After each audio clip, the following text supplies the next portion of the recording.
Hi అండి, అందరూ ఎలా ఉన్నారండి? అందరు బాగున్నారా అండి? అందరం బాగుండాలండి. నేను ఇప్పుడు ఒక ½ కేజీ చికెన్ తీసుకున్నాండి. ఇందులో కొంచెం సాల్ట్ వేసి వాటర్తో కడిగిన శుభ్రంగా. ఇది నేను ఇప్పుడు పచ్చిమిర్చితో చికెన్ ఫ్రై చేద్దామని తీసుకున్నాండి.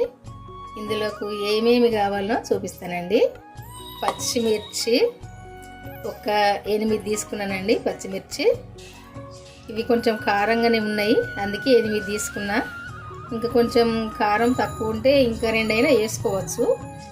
ఒక 2 ఉల్లిపాయలు తీసుకున్నా ఈ సైజు. ఒక టమాటా అండి. కొంచెం మసాలా, ఇది గసగసాల, సాజీరా, ఒక 3 మిరియాలు, చెక్క, కొంచెం జాజికాయ, 2 యాలకులు, ఒక 3 లవంగాలండి. ఇది ఒక కొంచెం తీసుకున్నా. ఇప్పుడు ఇవన్నీ వేసి పట్టుకోవాలి. ధనియాలు, కొంచెము కొబ్బరి. ఇప్పుడు ఇవన్నీ మిక్సీ చేస్తానండి. ఇవన్నీ మిక్సీ జార్లో వేసుకుందాము. ఈ టమాటో కూడా ఇందులో వేసుకుందాము. ఈ ఉల్లిపాయలు ఇందులో వేసుకుందాము. పచ్చిమిర్చి కూడా ఇందులో వేసుకొని పట్టుకుందాము. కొంచెం మెత్తగా పట్టుకోవాలి. సాల్ట్ వేసుకోవాలి, కొంచెము సాల్ట్. ఇందులో కొన్ని వాటర్ వేసుకొని ఇది మెత్తగా పేస్ట్ చేద్దాము. ఇప్పుడు సరిపోతాయి వాటరు. మెత్తగా ఇది పేస్ట్ చేసుకొస్తా. ఇట్లా మెత్తగా పేస్ట్ చేసుకోవాలి.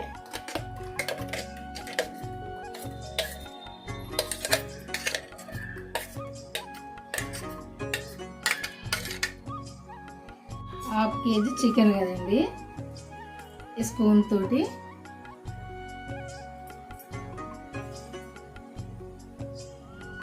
కొంచెం ఫ్రై కాబట్టి ఎక్కువనే పడుతుంది. 3 స్పూన్లు వేసిందండి. ఈ స్పూన్ తోటి సరిపోద్ది.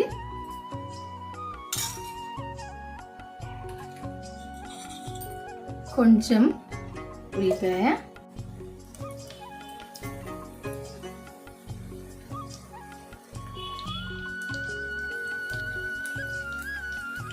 ఒక స్పూను, చిన్న స్పూన్ చూడండి, దీంతో పసుపు,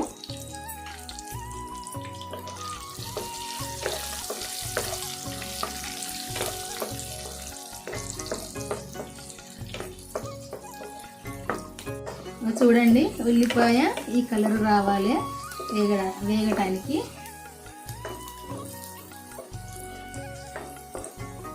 ఈ కలర్గా వెళ్తే సరిపోద్ది ఉల్లిపాయ. ఇప్పుడు ఇందులో చికెన్ వేసుకుందాము. శుభ్రంగా కడిగితే పెట్టుకొని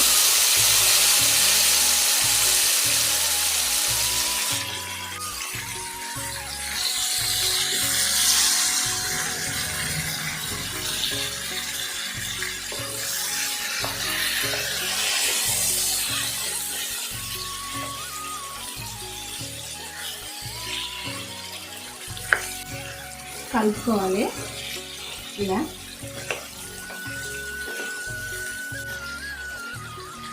ఇప్పుడు కొంచెం అల్లము వెల్లుల్లి పేస్ట్ అండి. ఇది ఇంత తయారు చేసింది, ఇది ఘాటుగానే ఉంటుంది. చాలు, ఒక స్పూన్ వేసిన.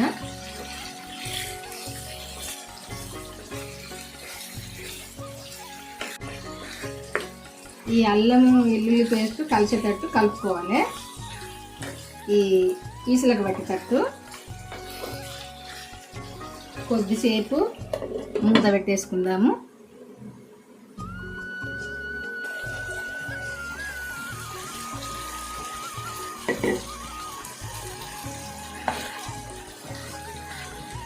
చూడండి చికెన్లో వాటర్ వచ్చినాయి కదండి.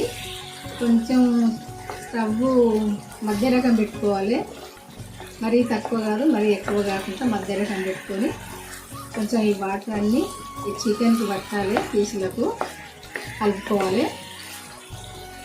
ఇంకో కొద్దిసేపు కలుపుకుందాము.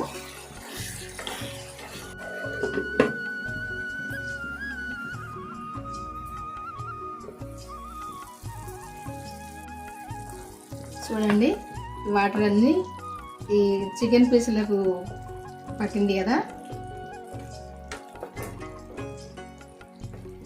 ఇప్పుడు ఇందులో ఇది మనం పచ్చిమిర్చి, ఉల్లిపాయ, మసాలాలన్నీ, ధనియాలు అన్నీ పట్టినాం కదండి, ఇది ఈ పేస్ట్ అండి ఇందులో వేసుకోవాలి. ఇప్పుడు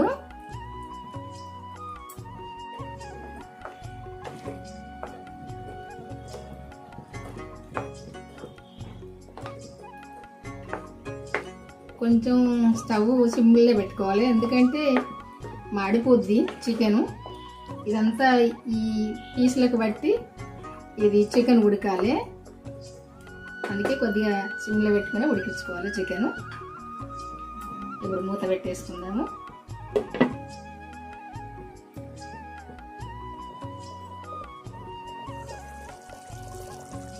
ఇప్పుడు సాల్ట్ ఎత్తానండి. అప్పుడు ఈ స్పూన్ వేసిన, అంటే మొత్తం స్పూన్ కాదండి, కొంచెం స్పూన్ కంటే తక్కువ పచ్చిమిర్చి పట్టినప్పుడు వేసిన ఆ పేస్ట్లో ఇప్పుడు సగం స్పూన్ వేసినండి. ఈ సాల్ట్ మీరు తిన్నట్టుగా, ఎవరు తినే తీరు వాళ్ళు తింటారు కదండి, ఎవరు తిన్నట్టుగా వాళ్ళు వేసుకుంటే సరిపోద్ది. ఇది వంట ఇంతవరకు చేయని వాళ్ళు కూడా చేయొచ్చండి, సింపుల్గా. చూసిరు కదా, ఊకే రెగ్యులర్గా వండుకున్న చికెన్ కంటే ఇట్లా వండుకుంటే చాలా టేస్టీగా ఉంటుందండి. ఊకే ఒకలాగా వండుకోకుండా ఇట్లా వండితే చాలా టేస్టీగా ఉంటుంది. చూడండి, ఇది ఫ్రై కావాలి. ఇంకా పైన మూత పెట్టడం అవసరం లేదండి, మూత పెట్టకుండానే కలపాలి.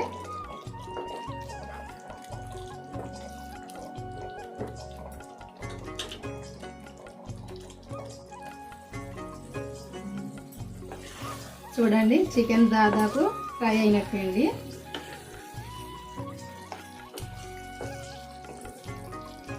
చూడండి, ఇప్పుడు ఈ పీసులు సుతా ఉడికినాయి ఈ ఫ్రై తోటి. చూడండి,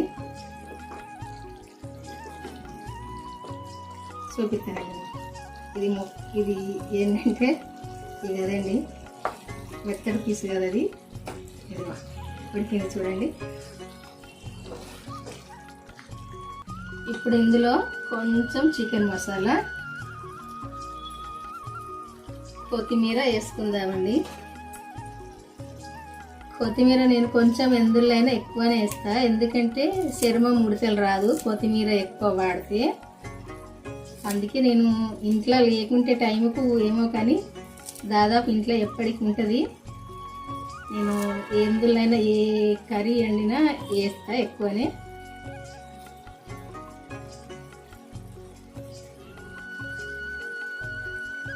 ఈ కొత్తిమీరని అయితే చాలాసేపు కలుపుకోవాలండి, ఎందుకంటే ఇంత పచ్చగా ఉంటుందంటే ఇది దీనిలో ఎన్ని మందులు వేస్తే ఇట్లా ఉంటుందో తెలుసు మనకు.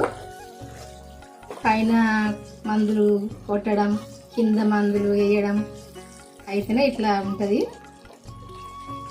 అందుకే శుభ్రంగా చాలాసేపు కడుక్కోవాలి. సాల్ట్ వేసి కడుక్కుంటే ఇంకా మంచిదండి.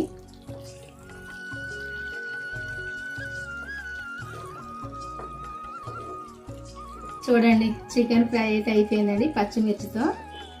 ఇలా చేసుకుంటే చాలా టేస్ట్గా ఉంటుందండి. మీరు ఇంతవరకు చేయని వాళ్ళు ఉంటే ట్రై చేయండి. ఇది ఎలా వచ్చిందో కుదిరిందో తిన్నాక మీరు కామెంట్ పెట్టండి.